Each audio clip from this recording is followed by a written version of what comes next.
ठीक है बच्चों, अब देखिए चक्र को धारण करने वाला, चक्र को धारण करने वाला क्या हो जाएगा? विष्णु।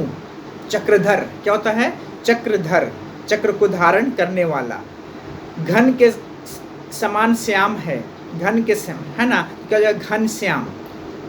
देखिए बच्चों, बहुब्रीहि समास और कर्मधारय में दो तरह के अंतर किया जाता है। जैसे हम लोग बोले ना, जैसे पीताम्बर, मान लीजिए पीताम्बर है, अब पीताम्बर में क्या होता है? जैसे आपको ये करना, पीला है जो अंबर, पीला है जो अंबर, ये क्या हो जाएगा? ये कर्मधारय, ये क्या हो जाएगा? कर्मधारय समास। अब पीला है अंबर जिसके, अर्थात कृष्ण, ये क्या हो जाएगा? ये बहुब्रीहि समास। क्या हो जाएगा? ये बहुब्रीहि समास। ठीक है। अब देखिए बच्चों, कर्मधारय समास में पूर्व पद उत्तर पद में विशेषण विशेष उपमान संबंध है, जबकि बहुब्रीहि समास में दोनों पद प्रधान ना होकर भी कोई भिन्न अर्थ निकलता है। जैसे बोलते हैं ना, कमल नयन, कमल के समान नयन, कमल के समान नयन, ये क्या हो जाएगा? ये कर्मधारय हो गया। और कमल जैसे नयनों वाला अर्थात विष्णु, ये क्या हो जाएगा? ये बहुब्रीहि समास। ये क्या हो जाएगा? बहुब्रीहि समास। ये दोनों में अंतर है। ठीक है। अब हम लोग छठा पढ़ते हैं बच्चों, अव्ययी भाव समास। क्या पढ़ते हैं? अव्ययी भाव समास। देखिए बच्चों, अव्ययी भाव समास किसे कहते हैं? जिस समस्त पद का पूर्व पद अव्यय हो या तथा समस्त पद क्रिया विशेषण अव्यय के रूप में कार्य करे, वह अव्ययी भाव समास कहलाता। अव्यय मतलब क्या होता है? जिसका कोई रूप नहीं बदलता है ना, अव्यय। विकारी और अव्ययकारी पढ़े हो अव्यय में। ठीक है। अव्यय, जिस समस्त पद में पूर्व पद, इसका जो पहला पद क्या होता है? अव्यय हो, ये नहीं बदलता है। ठीक है।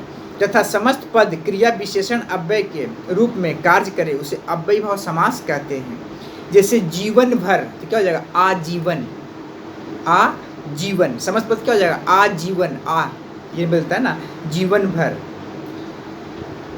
अनजाने क्या हो जाएगा? जैसे समास पद क्या हो जाएगा? बिना जाने, क्या हो जाएगा इसका? अनजाने। बिना जाने का क्या हो जाएगा? अनजाने। इसका जो पूर्व पद होता है वो क्या होता है? अव्यय होता है, जिसका रूप नहीं बदलता है ना।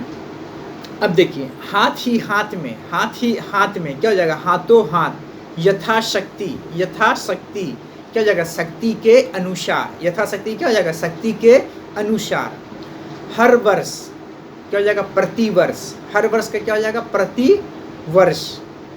जैसे बोलते हैं ना सादर, सादर मतलब क्या हो गया? आदर सहित। सादर का मतलब क्या हो गया? आदर सहित, है ना। जो बोलते हैं ना सादर प्रणाम, सादर प्रणाम, तो क्या हो जाएगा? ये आदर सहित। बेखटक, बेखटक मतलब क्या हो गया? खटके के बिना। बेखटक का मतलब क्या हो गया? खटके के बिना। ठीक है। अब बता दिए हाथों हाथ, हाथों ही हाथ में। बच्चों इसे पढ़ना पड़ेगा, जो समास है उसको समास का पढ़ा कीजिए, समझ गए? अच्छा, वकायदा, कायदे के अनुसार। प्रत्यक्ष, आंखों के सामने। आमरण मतलब क्या होता है? मरने तक, क्योंकि अव्यय का जो पहला पद होता है वो क्या होता है ना बच्चों। अब देखिए बच्चों, तो हम कुछ महत्वपूर्ण चीज़ आपको बता दें। समास का शाब्दिक अर्थ होता है क्या बच्चों? संक्षिप्त करना, छोटा लिखना।